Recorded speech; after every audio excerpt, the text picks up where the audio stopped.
Okay. Shankar Reddy గారు. అయ్యా నమస్కారం. సార్ నమస్తే. సార్ అంటే ఓవరాల్‌గా చూస్తే కనుక ఇక్కడ ఒక విషయాన్ని గమనించాలి సార్ మనం.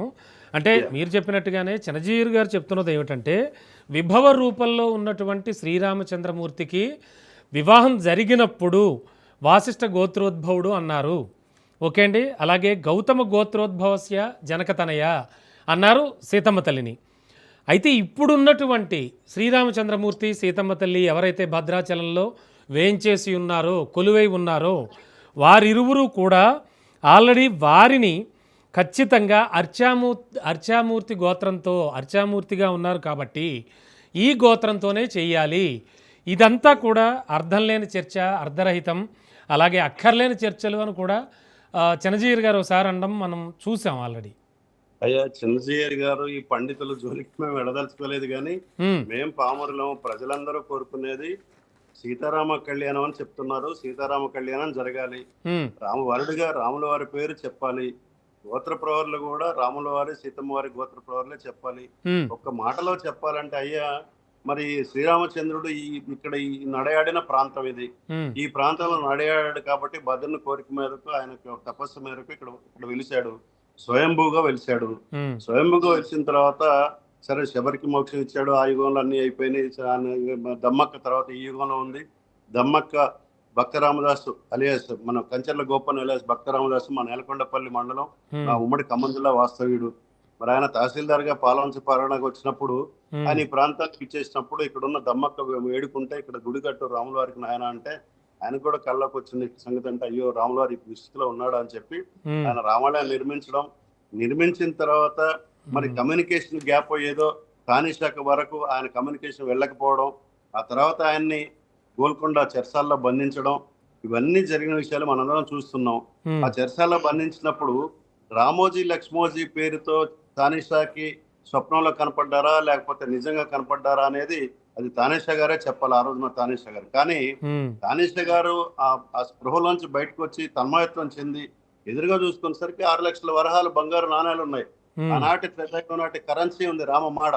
6 లక్షల వరహాలు ఉన్నాయి. ఆయన నిర్ఘాంతపోయి నిశ్చేష్టుడైపోయి అయ్యో నాకు పరమాత్మ నేను ఇంత తప్పు చేశాను అని చెప్పి భక్త రామదాసు కంచెల్ల గోపన్న తహసీల్దారు నేను తప్పు చేశాను అని చెప్పి హడావుడిగా ఆయన దగ్గరికి వెళ్ళి క్షమించమని వేడుకొని అప్పటి నుంచి మరి ఆయన మహారాజు అయినప్పటికీ కూడా భారతదేశ చరిత్రలో మీరు ఎక్కడైనా చూసుకోండి హిందూ గుడి దేవాలయాల్ని వీటన్నిటి నాశనం చేశారు తప్ప బాబర్ గాని వీళ్ళందరూ ఎవరైనా ఏ రాజు అయినా తీసుకున్నా ఒక్క తానిషా మాత్రం నాకు ఇలా కనిపించారు, నా డబ్బు నాకు ఇచ్చారు అని ఆయనే భద్రాచలానికి స్వయంగా ముత్యాల తలంలాలు తీసుకొని వచ్చి నేనే కళ్యాణం జరిపిస్తానే బడ్జెట్ కేటాయించి ఆ రోజుల్లో ఫర్మానా ఇవన్నీ మనకు తెలిసినవే. మరి ఇవన్నీ మన కళ్ళెదురుగా ఈ శతాబ్దంలో ఈ 350 సంవత్సరాల్లో ఈ 300 సంవత్సరాల్లో మన కళ్ళెదురుగా కనపడుతున్న విషయాలు. అట్లాగే మరి శంకరాచార్యుల వారు శంకరాచార్యుల వారు ఆనాడు శైవులు వైష్ణవులు కొట్టుకుంటూ ఉంటే యావత్ భారతదేశం పర్యటించి 4 పీఠాలు స్థాపించి ఆ పర్యటనలో భాగంగా భద్రాచలం వచ్చినప్పుడు ఆయన తన్మయుడై వామాంకిస్మత జానకి పరిషత్ కోదండదనం కరే అని పరవశించిపోయి మరి ఆ పాశురాన్ని ఇక్కడ పాడారు ఆయన. మరి ఇటువంటి అన్ని మన కళ్ళెదురుగా అంటే మనం చూడకపోయినా ఈ దశాబ్దంలో జరిగినటువంటి కార్యక్రమాలు. అవునండి శంకరెడ్డి గారు. అయితే మీరు దీనికి సంబంధించి 2018 వరకు జరిగింది చెప్పారు. ఆ తర్వాత మీరు ఏమైనా ఇంకా ముందుకు ప్రొసీడ్ అయ్యారా? ముందుకు ప్రొసీడ్ అయ్యాము. నా దగ్గర మేము లెటర్లు ఇచ్చాము. 20 లెటర్లకి సమాధానాలు. ఈవో బాలాజీ శివాజీ అప్పుడు మళ్ళీ నాకు లెటర్ ఇచ్చాడు. మీరు ఇచ్చిన సమాధాన ప్రశ్నలన్నిటికీ మేము కమిషనర్కి పంపించాము. త్వరలో అందరం కలిసి కూర్చుందాము, ఒక ప్రయత్నం చేద్దాము, దీన్ని సాల్వ్ చేసే ప్రయత్నం చేద్దామన్నారు. ఐఓ వెళ్ళిపోయాడు. ఆ తర్వాత పామేలా సత్పతి ఐఏఎస్ గారు వచ్చారు. వారు కూడా ఇన్ఛార్జ్ గా ఉన్నారు టెంపుల్ ఈఓగా. వారు కూడా కాస్త ఓపిక పట్టండి మనం మాట్లాడదాం అన్నారు. ఆ తర్వాత తను వెళ్ళిపోయారు. ఇలా జరుగుతూ ఉంది. కమిషనర్ కి, రమణాచారి గారికి, అందరికి మేము లేఖలు ఇచ్చాం. ఆనాటి సీఎం కూడా లేఖలు ఇచ్చాం. కానీ ఎవరు ఏం పట్టించుకోలేదు. న్యాయస్థానం వరకు వెళ్ళారా శంకరెడ్డి గారు? న్యాయస్థానం వరకు ఇప్పుడు మా కంచెర్ల వెంకటరమణ గారు అలియాస్ కంచెర్ల భక్త రామదాస్ గారి వంశీకుడు, 12వ వంశీకుడు 13వ వంశీకుడు ఆయన. వారు ఇప్పుడు న్యాయస్థానానికి వెళ్ళారు. హైకోర్టులో ఉంది, కేసు పెండింగ్ లో ఉంది. మా వాదనలన్నీ కూడా తీసుకున్నారు. హైకోర్టు కూడా గవర్నమెంట్ ఒక కమిటీ వేయమని చెప్పింది. గవర్నమెంట్ కమిటీ వేసి 5 సభ్యులను వేసి 5 సభ్యులు భద్రాచలం వచ్చారు. ఉమ్, భద్రాద్రి ప్రాంత పరిరక్షణ సమితి తరపున నాది, మా మిత్రులు కొంతమంది వాళ్ళు కూడా మా యొక్క భావనలు, మా యొక్క ఉద్దేశాలు నోట్ చేసుకున్నారు. ఉమ్, మిగతా పండితుల దగ్గర నుంచి నోట్ చేసుకున్నారు. ఉమ్, వాళ్ళు తీసుకోవాల్సిన తీసుకున్నారు. ఉమ్, ఆ రిపోర్ట్ గవర్నమెంట్ కి సబ్మిట్ చేశారు. కానీ గవర్నమెంట్ 1 year నుంచి మళ్ళీ వెనక్కి సబ్మిట్ చేయట్లేదు. ఎందుకు సబ్మిట్ చేయట్లేదో తెలియదు. మా ఉద్దేశం, నేను మాత్రం మనస వాచ కర్మన నమ్మేది, ఉమ్. రేవంత్ రెడ్డి గారు మాత్రం డైనమిక్. రేవంత్ రెడ్డి గారు గెలుపు కేవలం రాముల వారి యొక్క కటాక్ష వీక్షణాలతోనే ఈ రాష్ట్రంలో తెలంగాణ ప్రభుత్వం వచ్చింది. ఏది కేసీఆర్ చేసిన రామద్రోహాన్ని రామ భక్తులందరూ కలిసి మళ్ళీ రేవంత్ రెడ్డి గారికి నాయకత్వం ఇచ్చారు. ఆయన రాజును చేశారు ఈ రాష్ట్రానికి. అయితే శంకరెడ్డి గారు ఒక్క విషయం ఒక్క విషయం అండి. అంటే ఇప్పుడు ఈ విషయాన్ని ఇలాంటి గోత్రంతో, ఈ నామధేయంతో, ఈ పరంపరతో, ఈ ప్రవరతో వివాహం జరిపించాల్సింది వేరే పేరుతో జరిపిస్తున్నారు అనేది సామాన్య ప్రజలకి, సామాన్య భక్తులకి చేరువ చేసేందుకు మీరు ఏమైనా ప్రయత్నించారా? వాళ్ళకు కూడా తెలియపరిస్తే, అంటే ప్రజల్లోంచి వస్తే ఆ స్పందన అది వేరుగా ఉంటుంది. ఇప్పుడు మాకు తెలిసిన పెద్దలు కూడా అదే చెప్పారు. మీ ప్రయత్నం మీరు ప్రజల్లోకి తీసుకెళ్ళండి, ప్రజా చైతన్యం తీసుకురావాలి, ప్రజల్లోంచి ఉద్యమం రావాలి, అప్పుడే దీనికి ఒక పరిష్కారం జరుగుద్ది అని చెప్పారు. కాకపోతే మా భద్రాచలంలో కొంతమంది మిత్రులు ఏంటంటే, వాళ్ళ గుడికి వెళ్తే అందరూ వ్యాపారస్తులు, వాళ్ళ గుడికి వెళ్తే వాళ్ళు తీసుకునే వాళ్ళకి ఒక అయ్యగారు ఒక దండ వేయాలి, మంచిగా మర్యాద చేయాలి.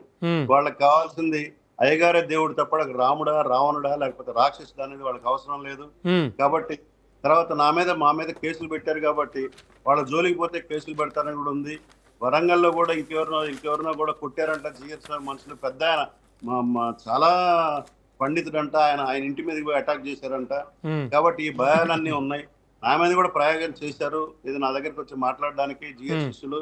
నేను సమస్య లేదని చెప్పాను. తర్వాత నేను బీజేపీలో కొన్నాళ్ళు 2015 తర్వాత బీజేపీలో జాయిన్ అయిన తర్వాత బీజేపీ నుంచి ప్రాంతీయ ప్రచారక్ 3 జిల్లాల ప్రచారక్ నా దగ్గరికి వచ్చాడు. బండి సంజయ్ ప్రెసిడెంట్ గా ఉన్నప్పుడు. మరి ఇందులో కూడా బండి సంజయ్ గారి మదర్ ఆయన భక్తురాలంట. మా బట్టి గారి వైఫ్ కూడా చిరంజీవి గారి భక్తురాలంట. సో బండి సంజయ్ అప్పుడు అధ్యక్షుడిగా ఉండి, నువ్వు పార్టీలో ఉండి రకం చేయడానికి వీల్లేదు అన్నారు. నాకు రాముడు కంటే శంకరెడ్డి గారు, ఓకే, నాకు అర్థమైంది. అంటే మీరు చేసిన నాకు రాముడు ఉంటే చాలు, నేను సమస్య లేదు, ఈ ఉద్యమాన్ని విరమించిన అని చెప్పాను. కాకపోతే భయపడి ప్రజలు బయటికి రావట్లేదు, పామరులకు తెలియట్లేదు. మీరు చేస్తున్నటువంటి ప్రయత్నం అంతా అర్థమవుతోంది. చివరిగా ఒక్కటి చెప్పండి, ఇప్పుడు కార్యాచరణ ఏమిటి? రేపన్న కాడికి వచ్చింది, రేపే కళ్యాణం యథావిధిగా మళ్ళీ ప్రతి సంవత్సరం జరిగేలాగే కళ్యాణం అంగరంగ వైభవంగా జరుగుతుంది. ఏం చేయబోతున్నారు? కార్యాచరణ ఏంటి? అది ఎలాగో జరుగుతుంది. ఇప్పుడు ముఖ్యమంత్రి గారు వస్తున్నారు. ముఖ్యమంత్రి గారు 350 కోట్లు. ఇప్పుడు అంతకుముందు కేసీఆర్ జీఎర్ మాట విన్నాడో ఎవరి మాట విన్నాడో మాకు తెలియదు, కానీ 100 కోట్లు ఇస్తానో 1 రూపాయి కూడా ఇవ్వలేదు. 1000 కోట్లు ఇస్తానో 1 రూపాయి కేటాయించలేదు. ఈనాడు ఈ ముఖ్యమంత్రి రేవంత్ రెడ్డి గారు వచ్చారు. ముందు 100 కోట్లు అన్నాడు, ఇప్పుడు 350 కోట్లకి ఈ రోజే సంతకం పెట్టాడని తెలిసింది ఫైల్ మీద. ఆ సంతకంతో ఈ రోజు రేపు ఆయన శంకుస్థాపన కూడా చేస్తున్నారు. సో ఇటువంటి పరిస్థితుల్లో మాకు ముఖ్యమంత్రి మీద పూర్తి విశ్వాసం ఉంది. డెఫినెట్ గా ఈ కార్యక్రమం సాల్వ్ అవుద్దని అనుకుంటున్నాం. రేపు రామనారాయణుడు అనకుండా చూస్తాడు ఆయన ముఖ్యమంత్రి అనుకుంటున్నాం. డెఫినెట్ గా రామనారాయణుడు అంటే ఆయన్ని కూడా మోసగించినట్టు. ఎందుకంటే మీరు గమనించండి, మొన్న అయ్యవార్లు అందరూ పోయి, యువతో సహా అందరూ పోయి, ఎండోమెంట్ మినిస్టర్ సహా పోయి ముఖ్యమంత్రి గారిని ఇన్వైట్ చేశారు కళ్యాణానికి రమ్మని. ఏ కళ్యాణానికి రమ్మని ఇన్వైట్ చేశారు? శ్రీ సీతారామచంద్ర స్వామి వారి కళ్యాణానికి రమ్మని ఇన్వైట్ చేశారు. సీతారాముల కళ్యాణం అని చెప్పారు. టికెట్స్ అన్ని సీతారాముల వారి కళ్యాణం అని చెప్తున్నారు. మరి ఆయన్ని కూడా రేపు ఆయన ఎదురుగా రామనారాయణుడు అంటే ముఖ్యమంత్రిని మోసం చేసినట్ట కాదా ఒక్కసారి గమనించండి. మోసం చేస్తే ఈ ముఖ్యమంత్రి మామూలుడు కాదు. ఈ ముఖ్యమంత్రి అవసరం అయితే వాళ్ళని ఈ శంకరగిరి మాన్యాలు పట్టించడానికి కూడా వెనకాడని మేము విశ్వసిస్తూ ఉన్నాం. తర్వాత మా కార్యాచరణ కూడా మీరు అడిగారు. రేపు కానీ రామచంద్ర స్వామిని వరాయని అనకపోతే ఎల్లుండి ఉదయం ఇదే భద్రాద్రి క్షేత్రంలో మేము సీతారాముల కళ్యాణం జరిపిస్తాము. ఈ భద్రాద్రి క్షేత్రంలో శ్రీరామచంద్రుడు అని ప్రజల చేత కళ్యాణం జరిపిస్తాం. మేమందరం దగ్గరుండి మా కార్యాచరణ అది. ఆ తర్వాత అన్ని జిల్లాల నుంచి లేఖల ప్రభంజనం సృష్టిస్తాం ముఖ్యమంత్రికి. అయ్యా అక్కడ అన్యాయం జరుగుతుంది, అపచారం జరుగుతుంది, దయచేసి రామోపచారం మంచిది కాదు, రాష్ట్రానికి మంచిది కాదు, దేశానికి మంచిది కాదు అని చెప్తాం. ఆయన వెనకపోతే వారి ఇష్టం. ఇప్పుడు కేసీఆర్ ని చూస్తున్నాం. ఇక కేసీఆర్